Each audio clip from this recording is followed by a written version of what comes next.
Hello students, आज जानेंगे आपकी परीक्षा में पूछे जाने वाले अंतर वाले प्रश्नों का हल। तो सबसे पहले जानते हैं जैम और जेली में क्या अंतर होता है।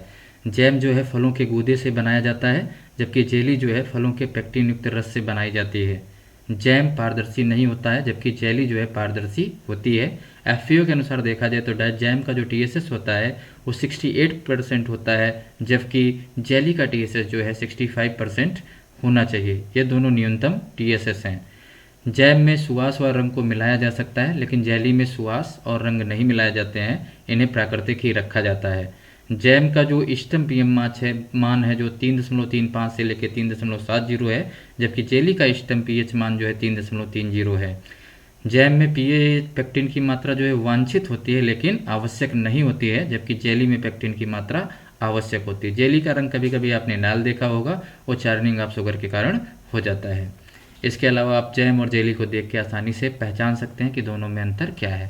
अब जानते हैं सॉस और केचप में अंतर। सॉस जो है वो टमाटर के अलावा कद्दू और मिर्च से बनाया जाता है, जबकि केचप केवल टमाटर से बनाया जाता है। अगर FAO के अनुसार देखा जाए तो सॉस में जो TSS होना चाहिए न्यूनतम वो 15% होना चाहिए, जबकि केचप का TSS जो है 25% होता है।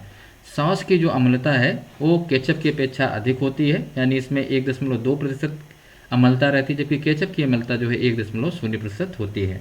सॉस जो है लाल, हरे और पीले रंग में उपलब्ध होता है, लेकिन केचप जो है केवल लाल रंग का उत्पाद होता है।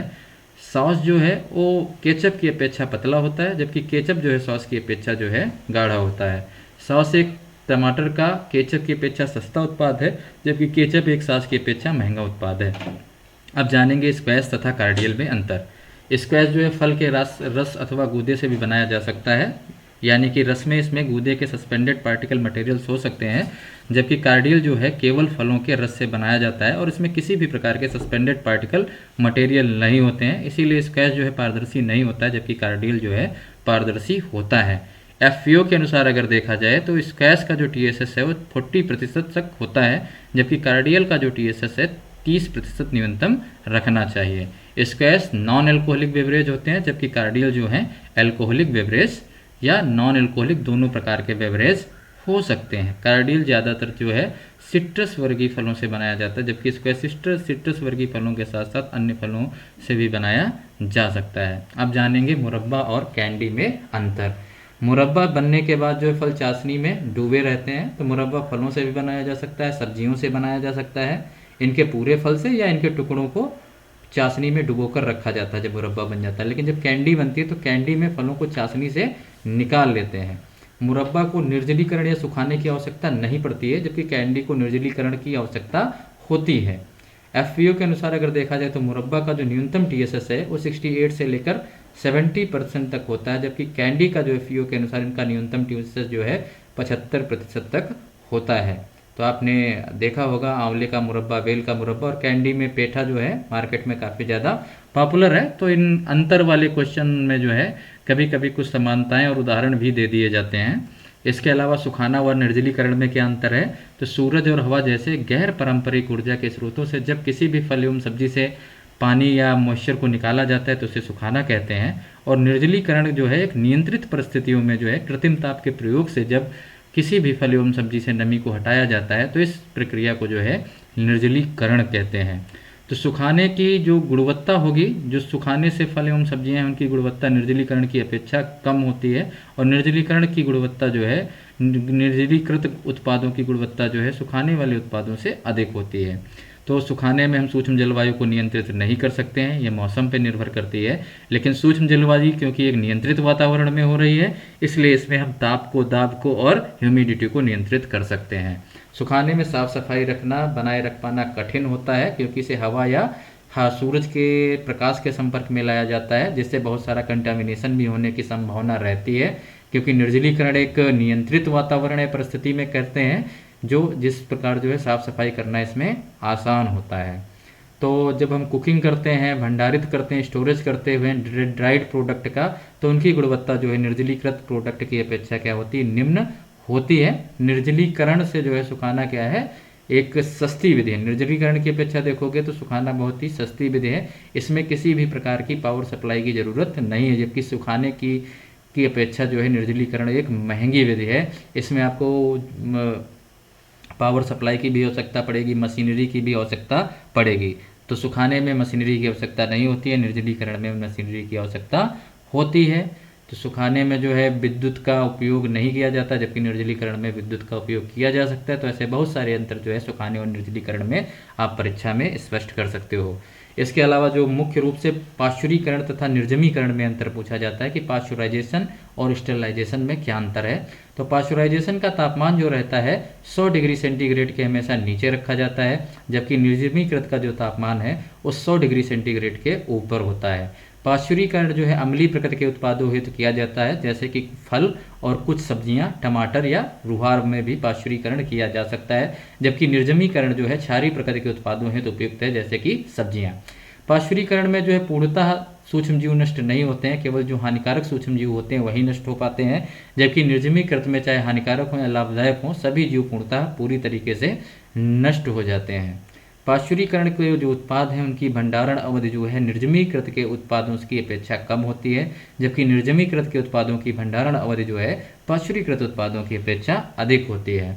तो पाश्चुरीकरण जो है केवल ताप के द्वारा किया जाता है, जबकि निर्जमीकृत को जो है स्टेरिलाइजेशन जो है ताप के अलावा भी रसायनों से भी किया जा सकता है।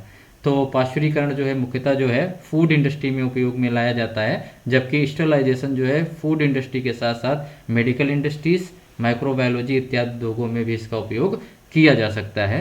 तो ये जो है पाश्चुरीकरण और निर्जमीकृत में मुख्य अंतर थे।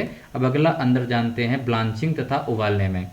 तो ब्लांचिंग जब भी करते हैं तो ब्लांचिंग सब्जियों की किसमें करते हैं, खौलते हुए पानी में करते हैं। 100 डिग्री सेल्सियस के आसपास तापमान होता है और उसमें फिर क्या कर देते हैं, फल एवं सब्जियों को डाल देते हैं। जबकि उबालने में जो है पानी के साथ ही धीरे धीरे इसमें टेम्परेचर बढ़ाया जाता है और पानी जब बॉईल होने लगता है और जब तक पूर्णतः सब्जी पक नहीं जाती तब तक उबालना जारी रखते हैं। तो यानी कि ब्लांचिंग में जो सब्जियां हैं वो तो पकी रहती हैं, जबकि उबालने में सब्जियां जो है पूरी रूप से पक जाती हैं। ब्लांचिंग जो है उबालने की अपेक्षा कम समय की प्रक्रिया है, जबकि उबालना जो है ब्लांचिंग की अपेक्षा अधिक समय की प्रक्रिया, यानी उबालने में अधिक समय लगता है और ब्लांचिंग में कम समय लगता है। ब्लांचिंग में केवल सब्जियों की ऊपरी सतह पर पकती है और उबालने में जो है सब्जी जब तक पूरी तरीके से ना पक जाए तब तक हम उबालना बंद नहीं कर देते हैं। ब्लांचिंग सब्जियों के रंग को बढ़ा देती, खासकर ग्रीन लीफी वेजिटेबल को, टेंडरनेस को भी बढ़ा देती है और बहुत सारे एंजाइम्स जैसे पॉलीफिनॉल ऑक्सीडेशन को डीएक्टिवेट कर देती है, जबकि उबालने में जो है इनका रंग जो है बढ़ता नहीं, अपेक्षाकृत जो है ब्लांचिंग से धूसर ही रहता है। तो उबालने में जब जो है उबालने की अपेक्षा ब्लांचिंग में जो सब्जियों की पोषक तत्व हैं वो कम नुकसान होते हैं, जबकि ब्लांचिंग की अपेक्षा पोषक तत्वों की उबालने में अधिक हानि हो जाती है। तो ब्लांचिंग करेंगे तो विटामिन सी उतनी ज़्यादा नहीं नुकसान होगी जितनी कि उबालने से होती है। तो ये कुछ अंतर थे उबालने और ब्लांचिंग में। अब अगले अंतर देखते हैं जो पूछे जाते हैं स्मोकिंग तथा सल्फ्यूरिंग। स्मोकिंग और सल्फ्यूरिंग में अंतर यह है कि स्मोकिंग जो है लकड़ी के धुएं के संपर्क में आने से क्या किया जाता है, भोजन को स्वादिष्ट बनाने, पकाने या संरक्षित करने की प्रक्रिया है, जबकि सल्फ्यूरिंग में क्या करते हैं, जो उच्चीकृत गंधक को फलों के साथ बंद बक्से में प्रज्वलित और जलाया जाता है। तो दोनों में अंतर क्या है कि इसे आप खुले में भी कर सकते हैं, लेकिन सल्फ्यूरिंग जो है उसमें उच्चीकृत गंधक को जो है फलों को एक बंद बक्से में प्रज्वलित करके जलाया जाता है। स्मोकिंग जो है फल एवं सब्जियों का रंग भूरा हो जाता है, जबकि सल्फ्यूरिंग में फल जो है खराब हुआ काले नहीं होते हैं। मोस्टली इनका जो है कलर जो है वो वैसा का वैसा बना रहता है, या कभी कभी जो है सल्फर के कारण जो है एंथोसाइनिन जो है उड़ जाता है। इसके अलावा स्मोकिंग में विटामिन ए और विटामिन सी की हानि जो है सल्फ्यूरिंग की अपेक्षा अधिक होती है, जबकि सल्फ्यूरिंग में विटामिन ए और सी की हानि जो है कम होती है। तो दोनों अलग अलग प्रक्रियाएं हैं, इनमें आप अंतर समझ गए होंगे।